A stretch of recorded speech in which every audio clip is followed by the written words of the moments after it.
These proceedings are here to see that justice is done. And justice is, as any reasonable person would tell you, the finding of the truth. Only we have a problem here.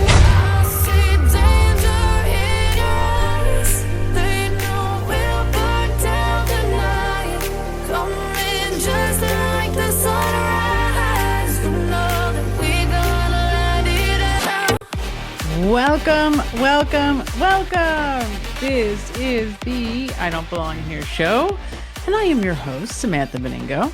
I am a behavioral scientist, a career psychotherapist, a sixth-year PhD candidate in clinical psychology, a master's level psychologist and counselor. And today we are talking once again about the Kouri Richins case.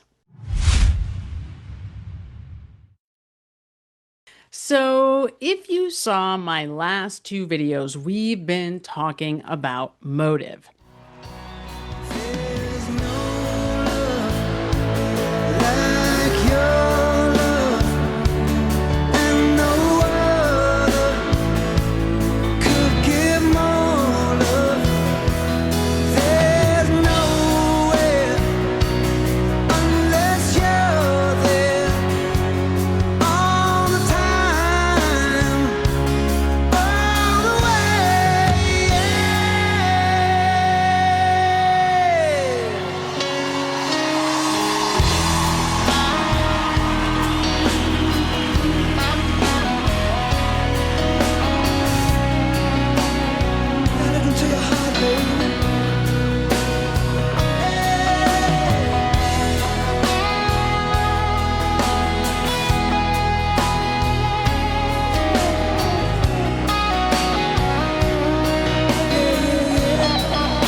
That this relationship, which we're going to get back to, because make no mistake, it all comes back to that man. All of this comes back to that man, and I'm going to explain to you why in a moment. Kouri Richins operates very similarly to how people who are in an active addiction operate. This looks so much like that, and that is what I have been alluding to, though not directly stating that, from the start. That is what this looks, feels, and smells like, soup to nuts. And by that, I mean, it is very common with people who are in active addiction to want you to see them in one way. They want you to have an opinion of them. So they're going to put a lot of effort and energy into you seeing that version of them, right? And in some cases, it'll change depending on who they're talking to. So people who have this mentality are very aware of other people. They're extraordinarily self-conscious. They're always trying to show up how they think other people want them to be and act. And they're very aware of opinions of others, right? Because in their minds, success has everything to do with managing public opinion, right? It's not really about success. It's about the illusion of success, which means that all of the effort and energy is going to maintaining something that's not real to begin with.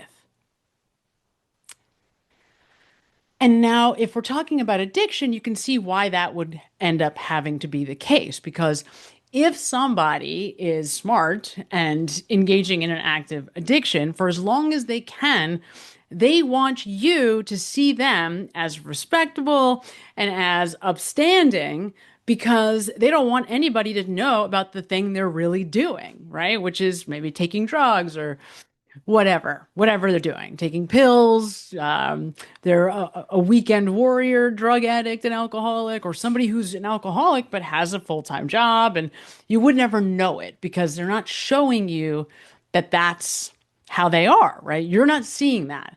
And that's because they're putting a lot of effort into you not seeing that until they no longer can do that, until it starts to spill out into their lives in these other ways, right? So that's exactly what happened here. She was not only paying Peter, stealing from Peter to pay Paul, she was also planting the seeds with whoever she's talking to manipulate how they see her, lying the whole way. And it appears as though she's doing this now for months before Eric Richins' death. Did she tell you the status of that affair when she spoke to you in June 2020? Could you clarify? Was it ongoing at the time? Yes, it was ongoing. Did she ever tell you that the affair was broken off? She did.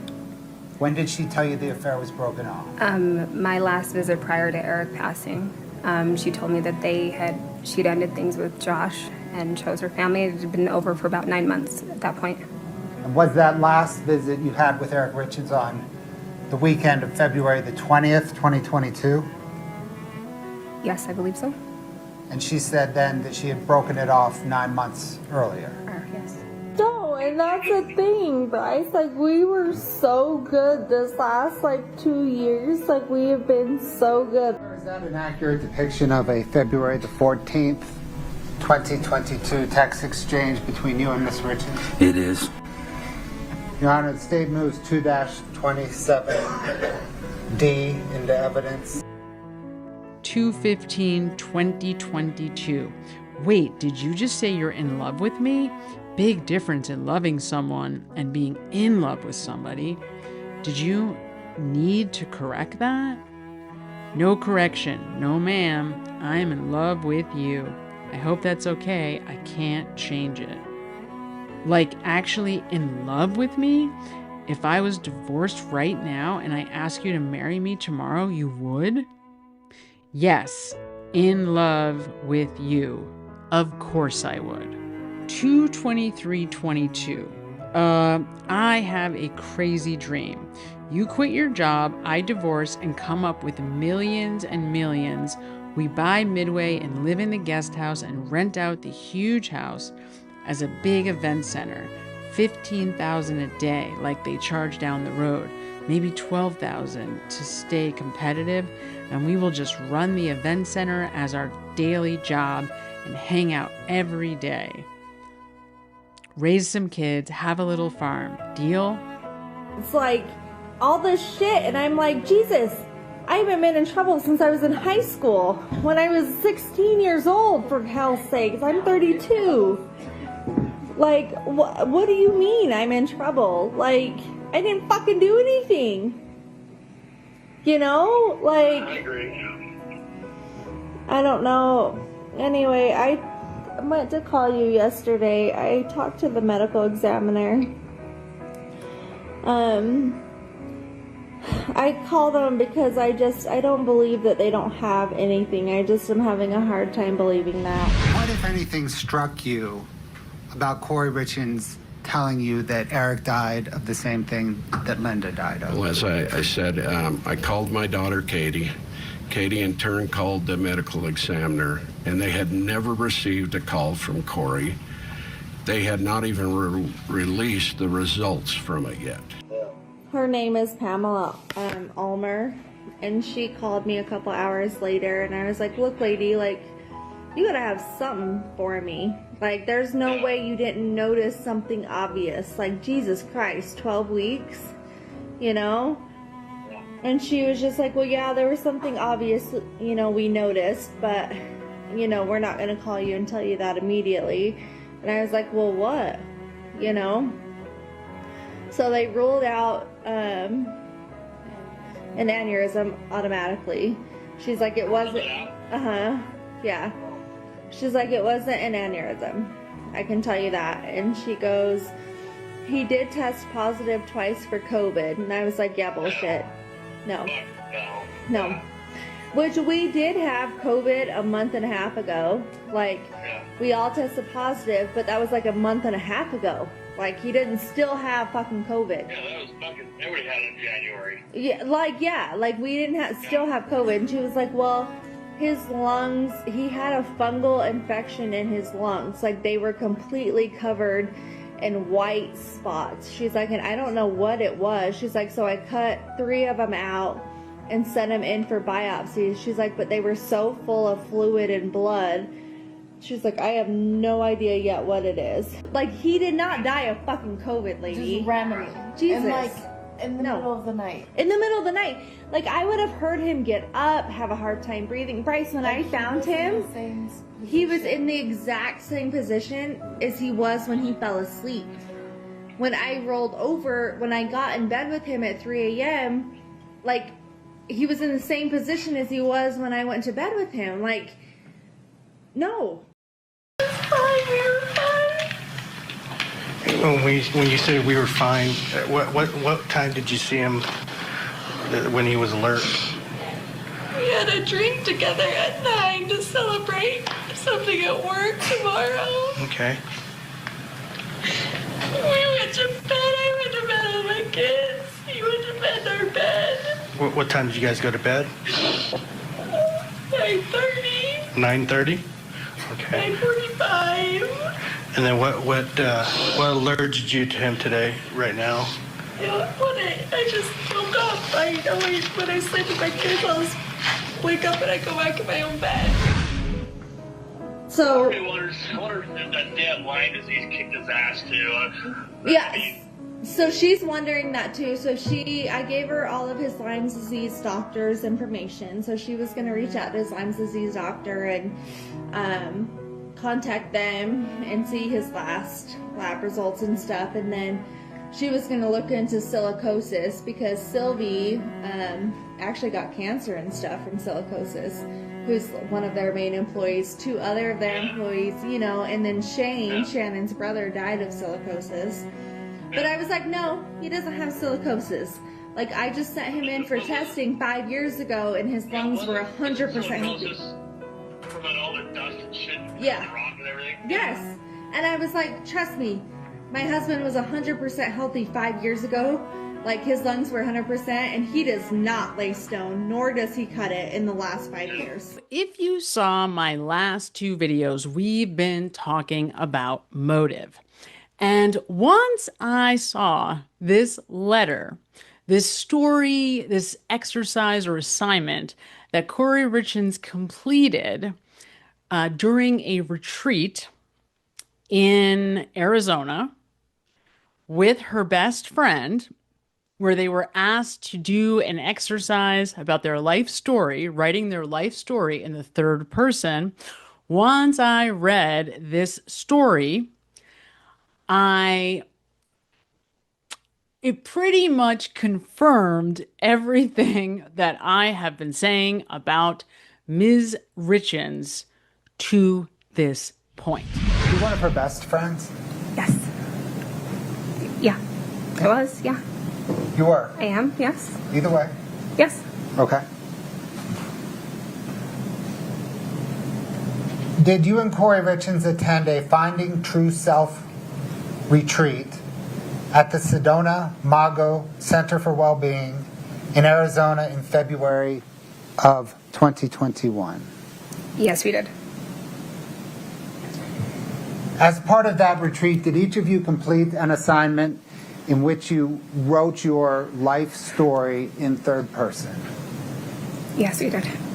So not only did it make me more confident that my analysis of her is correct, it gave me everything I needed to explain clearly why that would be. And she, in her own words, instead of me having to do it, explained to you precisely what it is that her behavior has been indicating based on the evidence that the state has laid out. Kouri was born in 1990 in Oklahoma. Her parents were married and worked for the same engineering company. They were both previously married with children. Her father had a daughter named Tanya, and her mother had a son and a daughter, Renee and DJ. Together, Kouri's parents had Kouri and her brother Ronnie. Ronnie and Kouri had to move a lot when they were kids from 1990 to 1996. They lived in 17 different states due to their parents' work. Kouri's father was a successful engineer, but he was also an alcoholic and been most of his life. In 1996, he was drinking and driving and fell asleep at the wheel and hit/ran over a cop who had another car pulled over on the side of the road. He was put in prison for the next 6.5 years. Kouri's mom, who today is her best friend, had her own addiction. She is a compulsive gambler. Once Kouri's father was put in prison, her mom then filed for divorce in 1998 and continued working full-time, rarely being home. Tanya, Kouri's dad's daughter, was raised by her mom. DJ, Kouri's half-brother, lived with his father. However, Kouri's older sister helped Kouri's mother raise Kouri and Ronnie while their mother worked. Once Renee turned 18, she left and never had a relationship again with Kouri or Ronnie because she blames them and having to help raise them for destroying her life as a kid. In 2000, Kouri and Ronnie and their mom moved to Utah to be closer to their mom's sister and finally settled down. However, their mom's gambling addiction made life as a kid difficult. Their mother was a compulsive gambler, and there was a casino only a couple hours from our home. Every other weekend growing up, we would spend it in a hotel room while mother gambled. Eventually, our home was foreclosed on, multiple cars repoed, and ends were barely met. Kouri's mother spent everything and more to fulfill her addiction needs, even if that meant losing our home multiple times. Kouri lost trust in her parents at a very young age. I hope so. She graduated from high school in 2007 when she was 17, eager to begin college and have a stable life, make a stable life for herself. She began college and met her now husband. When Kouri met her husband, she instantly fell for the idea of a marriage with kids and a happy family. You'll note, it says here, when Kouri met her husband, she instantly fell, not for her husband, but for the idea of a marriage with kids and a happy family life. Now, you'll remember when we met Eric's father, he stressed that he and his wife had raised their family with these very specific goals, right? They're Mormons, so religion is a big part, faith is a big part of the family. Family, right? The value of family was stressed, as well as hard work. So you could see that Eric is the epitome of stability. So you could see why that would be attractive to somebody like this. And she was very young. So this is her doing the same thing she did with Josh, but with Eric. The idea that if I can get him, if I'm with him, if I marry him, then he'll give me the stability that I don't have in myself. You know, later on, she does it with Josh, but it's a different thing that she's seeking. Kouri got pregnant her sophomore year of college, which was very unexpected. At the time, Kouri's relationship was very rocky, but she thought, no, once the baby gets here, I'll be happy and everything will be fine. Kouri had her first son in 2012, graduated college that same year. Then she married in 2013 because she told herself, when I get married, I'll be happy. In 2014, she had her second son because she told herself another baby will make me happy. Kouri then started graduate school in 2016 because that will fill this hole and make me happy. But it didn't. Surprise, surprise. She graduated from grad school in 2018. However, she also found out her husband had been having an emotional affair. Kouri went to counseling on and off because of anxiety, depression, and this constant need to chase happiness. Her husband emotionally, I'm not sure what that's supposed to say. She is exhausted from years of hearing "you're selfish, you're not enough, and you need me" from her husband. She's ready to open her heart and find the happiness that's already there and to stop looking for it. So the other thing I think we get from this letter that maybe was not quite as clear before the letter is how resentful she is at Eric. Now, we have gotten rumblings of it, certainly, from the friend witnesses and other people along the way. But now it's clear that she resents him. She is actively angry at him. She's angry at him because of the emotional affair. She's angry with him because he doesn't believe in her, because he doesn't want her to work, because he wouldn't help her and give her the money for the loan that she took out against the house. She's angry at him for putting her down, for not believing in her, for not trusting her, for reflecting back at her all the things that she's the most insecure about. Make it work. Stop being so hard ass. You know, when people describe Eric is a great guy. He really is, right? But he also, no one's perfect. And I'd always tell him, like, dude, you need to relax a little bit. Like, it's funny that Saturday at your house where he was like taking anger management classes. I was like, holy shit. Pause for one. Like, he's actually trying to be better because fuck, that guy needed to do it, right? No, and that's the thing, Bryce. Like, we were so good this last, 2 years. Like, we have been so good. Like Eric has been, he had an anger management book that he would write in, every couple of days. Like, it was in his nightstand. I'd come home from, work, and he was be out on the back deck, writing in his anger management book. And you know, we were just good. I was going to counseling, he was doing anger management. We have been so good. Right.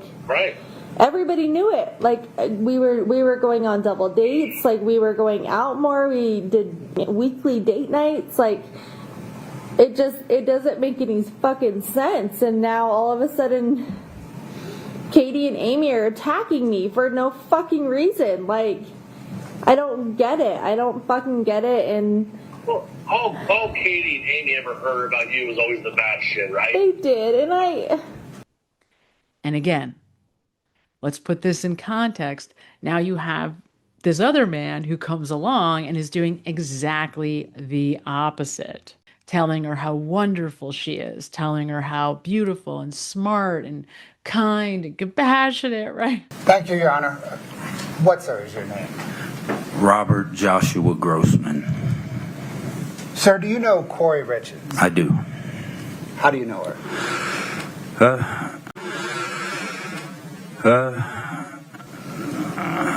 I've known her for, a decade probably at this point. We met in South Carolina. She was flipping a house, and I answered, and a help wanted ad. Then did you come to know her in South Carolina through helping her flip homes? I did. Did there come a time you moved to Utah? Yes. When, sir, was that? It was just as COVID was kicking off. So 2020, I believe, or early in the year. And why did you move to Utah? To work with her, help her flip houses. And when you moved to Utah, where did you stay? Initially, I stayed at a flip that she had acquired in Heber. I had my dog with me. We do live-in flips, me and the dog. Yeah. Other than accommodations, did she pay you for your service? We didn't have any contractual agreement. she took care of me. You know, I lived for free. She gave me money whenever I needed it. I just, you know, I liked her, so, you know, I'd worked for free. Not that she didn't, and, you know, pay me. She did from time to time in lump sums. And Did she also give you a truck? yes, she bought me a truck. 2 of them. Bought me one, traded it in, got another one at one point. Didn't trade it in, gave it to her mother. Yeah. Did, sir, there come a time when your relationship turned romantic? Yes. About when? Same time, just before driving to Utah. Same time, just before driving to Utah. Mr. Grossman, do you recognize that document before you? I mean, I know what it's alluding to. I know of it, yes, sir. And did you know about a trip planned to the secret St. Martin's resort? Yes. Did you and Kouri Richins at some point plan to go on this trip? Yeah, she... I think that was a birthday present. I remember seeing a text or something. She sent it to me. We didn't discuss it much, but it was there.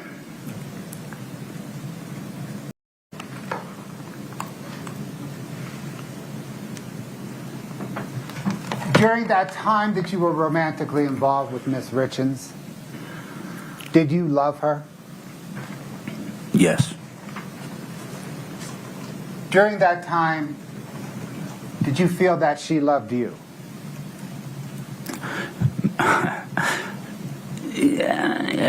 Yeah. I have a tendency of going head over heels, though, probably more than most, so, you know, I think she did. Did you exchange text messages with Kouri Richins? Yes. From the time you moved to Utah, about how often? Daily, unless she was mad at me, or vice versa. What topics on those messages did you discuss? Same thing you would discuss with your best friend, plus house flipping stuff. Life. You discuss her children? Yes.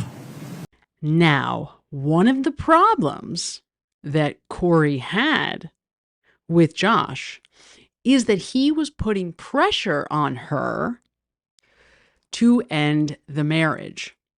And you can tell from some of these text messages that she was promising him she was going to divorce Eric, or at least she was continually suggesting that, dropping that was coming. Maybe she didn't know when, but she knew it would be eventually, that it wasn't fair to him, and she knew it wasn't fair to him, and how selfish she is. So there was this constant tension that they're both acknowledging throughout these text messages, which is, I'm sure, the reason why the prosecution chose these specific text chains, because these conversations not only show their, quote, love for each other, but also that there was this continual tension and that he is putting pressure on her.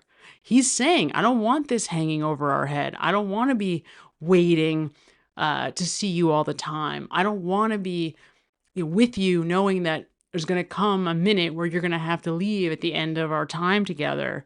So he is acknowledging that there's this thing always hanging over their head because she's not able to be with him completely. And you can see that she's sort of suggesting that Just wait, just hang on, just wait, just hang in there. So there's this going back and forth. And again, to my point, you can also tell that she's conflicted, that she's going back and forth. Nonetheless, each day that goes by, they're getting closer and closer, and it's culminating at the exact same time and space with when Eric Richins dies. I have to tell you, it's not even that these are the greatest lawyers in the world, right? These prosecutors are not outstanding lawyers. I have a huge problem with the way they're handling the text messages and this letter, these pieces of evidence that they're just making the jury read, which is causing the whoever's sitting on the witness stand during that time to authenticate the documents to essentially lose their mind. We saw it also happen on Thursday with the best friend of Kouri Richins, who's also having a meltdown, having to just sit there in this incredible tension and anxiety and nervousness while the jury reads whatever the prosecutors are having them look at. So it has not been handled great. There's been a lot of sidebars and, the logistical stuff that we see in a lot of these trials. But the evidence is so strong that it's just clear as day what's happening here. At least that's the case from my perspective. Now, is there a world where I can see how somebody is buying the counter argument that this was just, Eric taking gummies that were accidentally laced with fentanyl? Sure. Is there a way to see the counter argument? Yes. But now that we are getting to know who Ms. Richins is, and now that we are starting to be able to clearly see how she lies to everybody in her life and how deliberate those lies are, how specific those lies are, in combination with everything else that we know about her, and what we now know based on her own telling of her story, where she talks about chasing happiness. Now, it just so happens that this very concept of chasing happiness is something that I have studied forever. Apparently, I wrote this on May 16th of 2024. Western culture has led us to believe that happiness would come someday when we have found the perfect set of circumstances, the perfect job, life partner, place to live, financial success, etc. Though many of us have found anecdotally, as we've progressed through life, this strategy to bring only temporary bouts of pleasure or relief, we had no way to know or understand why this was an impossible setup from the start. Thanks to advancements in science and technology, we now understand why changing conditions does not bring life satisfaction, why it is that changing our circumstances alone can't make us happy. At the time, Kouri's relationship was very rocky, but she thought, no, once the baby gets here, I'll be happy and everything will be fine. Kouri had her first son in 2012, graduated college that same year. Then she married in 2013 because she told herself, when I get married, I'll be happy. In 2014, she had her second son because she told herself another baby will make me happy. Kouri then started graduate school in 2016 because that will fill this hole and make me happy. So if you have been a client who's worked with me at any time over the last 20 years, there's a good chance that you've heard me talk about this concept of chasing happiness. And it's not uncommon. It grows, or it's grown, from the story that a lot of us have been sold about what life is. That life is climbing the ladder to greater and greater exaltation until you arrive someday at the perfect set of circumstances to fill the hole inside of you. The problem is that everybody has greatly misunderstood the nature and reality of humanity. And when you spend your entire life studying the nature and reality of things like perception, awareness, everything in between, you realize that happiness truly is an inside job. That it's not about anything going on the outside because, and here's the big reason, because perception is driven from the inside out, not the outside in. In other words, everything that you see is being colored by how you feel. So you could have everything under the sun. You could have all the money in the world. You could have all the relationships, the greatest family, whatever. But if you are not happy, you're going to find fault with all of it. And that is not only what we have seen behaviorally from Kouri Richins, but what we are now hearing come out of her mouth exactly. And in fact, I think if you go back to one of my earlier videos, you might hear some version of this because it's so obvious that this is what she's doing. That's the way she was conducting herself, having to buy all these houses as quickly as she could so that she could precisely tell other people that she's this big real estate mogul. And that's exactly what she then does. But I know that. Bryce, I mean, I'm just going to be up. Yeah, I took $250,000 off of our house. Yeah. Do you know how much in real estate we own today because I did that? $11 million worth of real estate. Do you know why I did that, Bryce? Because Eric would never let me work. Eric never trusted me in 100%. believing me. No, but I want you to know that. Would you do it? Would you take $250,000 to make $11 million? Well, that's tricky, right? Like, the communication was the big thing for Eric, right?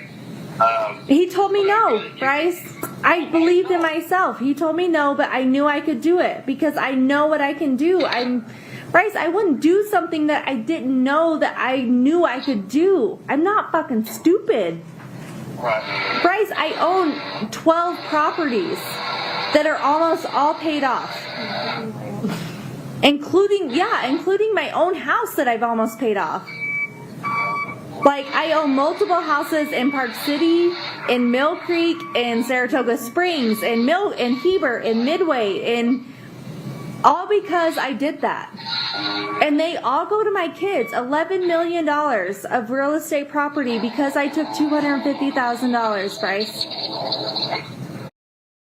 She's also telling him that everything is paid off, that she owns all these things outright, but leaving out the incredible, absurd loans that she's taking out to do all of this.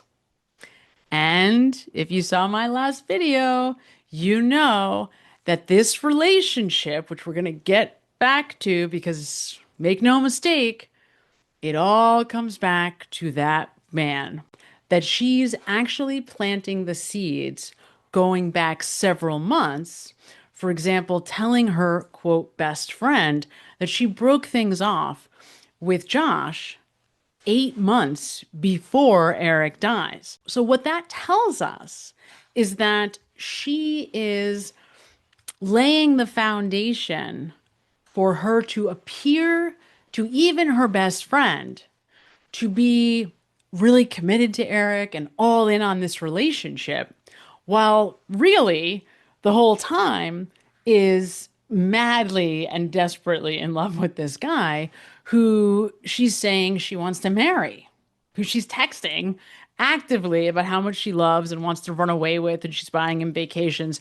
And all of this is happening around the same time.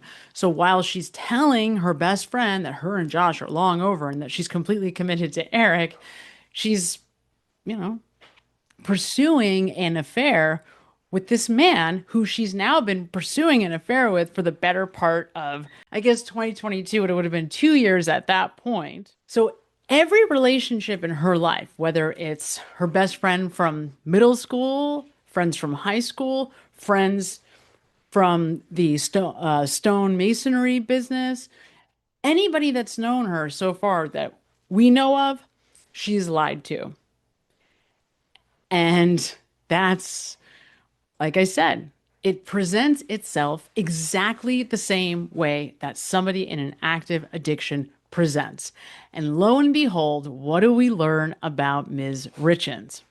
Kouri's father was a successful engineer, but he was also an alcoholic and been most of his life. In 1996, he was drinking and driving and fell asleep at the wheel and hit/ran over a cop who had another car pulled over on the side of the road.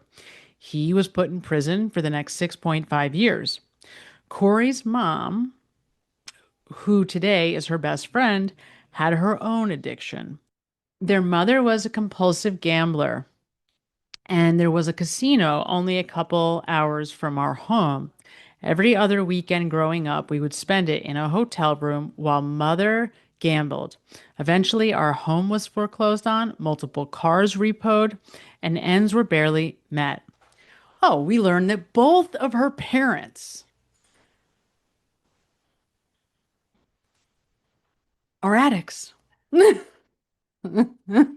Both of her parents have substance use disorders. Well, that's not entirely true. Dad is an alcohol use disordered person who, in a drunk haze, murdered a police officer who had pulled somebody over on the side of the road and spent 6.5 years in prison for it. Mom was so deep in a compulsive gambling disorder that her children were out of house and home throughout the better part of their childhood. So, given the fact that the odds of having two parents who have been that active in an addiction and not having any of that genetic predisposing piece, the odds of that are very, very slim. So that's number one. But even if we take that part out of it, just behaviorally, it's like you're constantly having to be in survival mode. So you get the sense that for Kouri, it's, I got to take care of myself. I'm in this alone. It's me against the world. And so she's always kind of scheming, conniving, making sure that like her needs are taken care of. And it seems like periodically she feels motivated to try to do it the right way, but is also drowning at the same time, right? So in the pursuit of happiness, she's chasing this story about, oh, if I have kids and I get married and then I'll be happy. So she ends up meeting Eric, like a freshman in college. Then they end up pregnant as a sophomore in college. She graduated high school and she's 17. So she's 18 or 19 years old at this time. Very, very young, way too young to be making these kinds of huge life decisions, in my opinion. Not for everybody, but certainly for her, because she's not a mature person. She does not have the maturity level to be making these kinds of enormous life decisions. And we also learn she deeply resents Eric. Because unlike Josh, who constantly is telling Kouri how wonderful she is, who can't get enough of her, can't stop saying how beautiful and smart and accomplished, right? Eric is doing the opposite. He doesn't want her to work. He doesn't think she's capable of managing a business. The whole reason why she takes out the $250,000 loan against the house is because he absolutely refuses to help her start her own business. He's doing the opposite. He's actively supporting the idea that she's not capable, that she can't do it. So while I think she continually, tries to do the right thing. Like we see her, she's going to this retreat with her friend, the beginning of 2021, February of 2021. We see her, she's trying to find a pathway out of this mess that she's in. You don't pay that kind of money. I'm sure it was a very expensive retreat. I believe it was in Sedona. So it was, I'm sure it was not a cheap thing to do. Those kinds of retreat experiences are quite expensive typically. But lots of people are going to seek healing, right? It's not like you have to have something wrong with you or be diagnosed with something to go to something like that. Everybody has something, right, in terms of anxiety or depression or trauma, or just like Kouri doesn't feel satisfied, doesn't feel happy. And again, that's because happiness doesn't come from the acquisition of stuff, doesn't come from children. In fact, that's probably the last door to go down if happiness is the goal, right? Because as soon as you have children, their needs immediately supersede yours. So now you're just running around trying to obsessively take care of somebody else. And if you're not well enough to do that, it's not going to make things better. And they have 3 kids. So as she is continuing to try to chase happiness the way she's talking about it, she's trying to get herself out of the hole, but everything that winds up happening simply facilitates that hole getting bigger and bigger and bigger. And the thing is, there's an awareness of it. And we know there's an awareness of it because of the active lies that she selects to tell, the times that she's telling those lies, and to who she's telling them to. But it's her lies that, in my mind, with this jury, are going to do her in, because she has an answer for everything, I'm sure. I mean, we only know parts of those answers to everything, but it reminds me of the walk the dog letter. So if you're not tracking that story, we don't know yet whether that letter is going to come into evidence, because I know there was a lot of objections and motions back and forth before the trial started, so I don't know where that landed. But with this letter, essentially what happened was the letter was found in her jail cell, and it's a letter where she is literally talking to her mom about things that her lawyer is suggesting that she bring up, or that different, like, not schemes, but different details of witness testimony, what they're going to need for trial. And she starts telling her mom what she wants her brother to testify to. And she's laying it out. So she's literally telling her mother to tell her brother what to say on the witness stand on her behalf.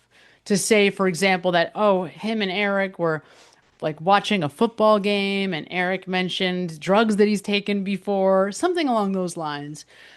So this letter gets confiscated. She gets in trouble for it. She then lies about it to everybody, including her brother, who we get to hear talking about it with her on this jail call.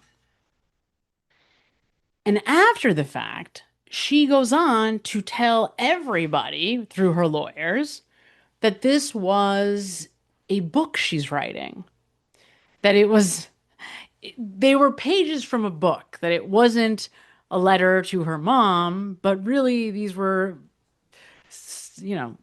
somehow they were writings about a book, which is just,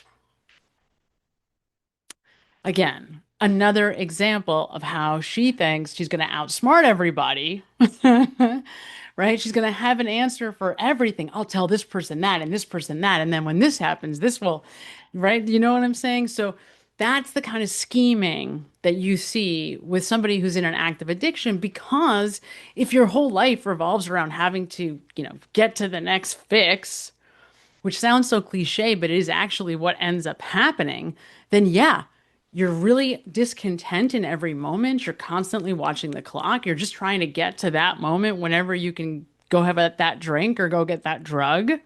You're constantly having to come up with the money for that. So you're ducking in and out of wherever you are. You're not present with the people in your life. It's a very uncomfortable way to live. But this is the way she has learned to survive. This is how she is. And it's becoming more and more clear based on every witness that now is showing up to testify for the prosecution. So I think they've pretty much got her nailed. I think the prosecutor actually is right in this case, believe it or not. I can't believe I'm saying that. I basically never agree with the prosecutor's office, but I think the family has a pretty good sense of who she is. And I think the prosecutor also have a clear picture of who she is. I think they've got her. I think, and I don't mean got her in the sense that they've got enough to meet the reasonable doubt bar, although I think that's true. I think that they are accurate in their presentation of her. Now, it's sad.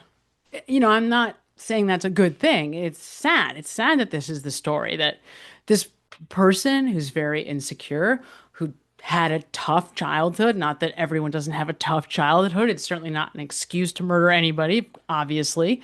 But, this is a sad story of a kid who struggled, thought that she was going to get out of it, met Eric and thought this was going to be an exit strategy, felt motivated or compelled to start her own business because her dream was to be extremely wealthy. But when you are operating with the whole the way she's talking about, nothing is ever going to be enough. And then comes along this man who seems so authentic and is promising you the thing that you feel like you've always wanted.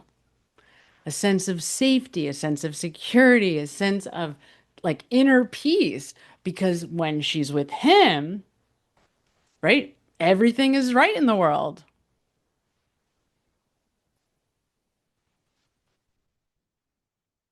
And you can see that based on these testimonies with the friends, that she's laying the foundation going back almost a full year. So it seems like she had been vacillating perhaps back and forth on whether or not to finally execute with the murder. And, and this is something really important. I'm wondering whether or not she intended for the drug to be OxyContin. I'm very uncertain about whether or not she actually knew she was purchasing fentanyl or if she was planning on using oxycodone. And that's the reason why the dose wound up being so high, because she thought that she was going to have to use a lot of oxycodone. And what she wound up doing is poisoning him with fentanyl instead. It's not funny. It's not funny. It's horrible. But it's very possible that that's what happened. And as I've said, because of the quetiapine, because of the Seroquel, it's the death blow for me. Because I have a very hard time believing that Eric is taking her, antipsychotic sleep medication to go to sleep at night. Like, it's very, very, very doubtful. So to me, that's the kind of thing that you mix together for insurance, right? I want to ensure that he actually dies. This is the way to do it. So although, look, we'll never know. She's definitely never going to tell us because she's going to go to her grave claiming her innocence. But everything that I'm seeing is reinforcing that initial theory that, yes, not only did she do it, but why she did it. I think she liked me. So it appeared as though it's done, but... It is the defense counselor's duty to protect the rights of the individual, as it is the prosecution's duty to uphold and defend the laws of the state. Justice for all. Only we have a problem here. I live inside my own world of make-believe. Kids screaming in their cradles, profanities. I see the world through ice covered in ink and bleach. Cross out the ones who heard my cries and watched me weep. I love everything. Fire spreading all around my room. My world's so bright, it's hard to breathe, but that's alright. Hush.